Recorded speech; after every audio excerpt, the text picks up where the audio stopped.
Hello everyone, আসসালামু আলাইকুম। অনেক দিন পর বাইক নিয়ে বের হলাম এবং ক্যামেরা অন করলাম। ইদানিং ঢাকা হওয়ার পর ওইরকম বাইক চালানো হয় না। সপ্তাহে 2-1 দিন, তাও খুবই কম, অল্প রাইড করা হয়।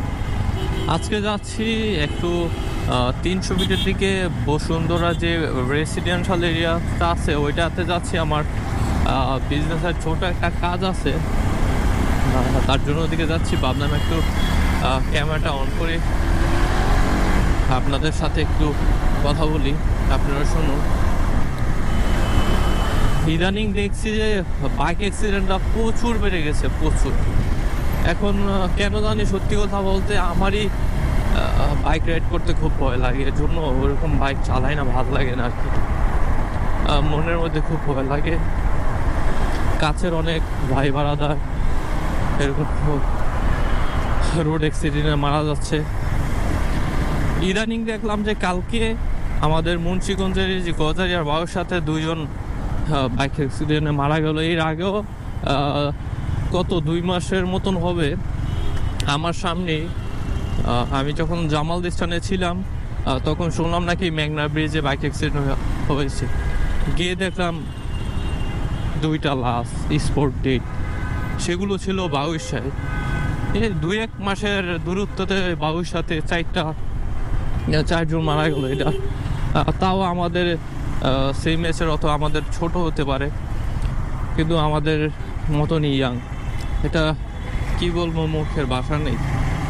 কালকে দেখার পর রাত থেকেই প্রায় 5টায় ঘুমাইছিলাম, এটা নিয়ে ভাবতেছিলাম।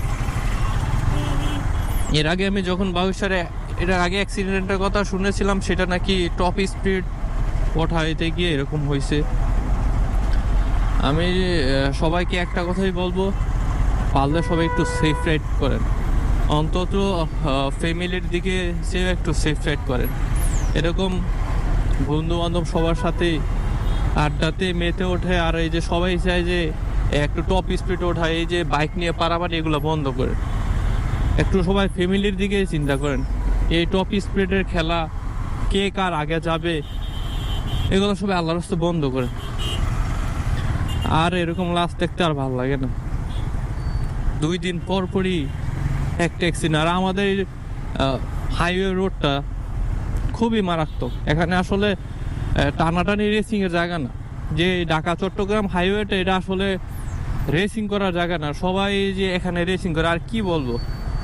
আর মাওয়া 300 ফিটের রাস্তাটা তো পুরো রেসিং রোড বানায় ফেলছে। যেমন সব বাইকারদের জন্য এটা একটা রেসিং রোড, ঠিক আছে। এখন নিজেদের গায়ে আসা লাগে।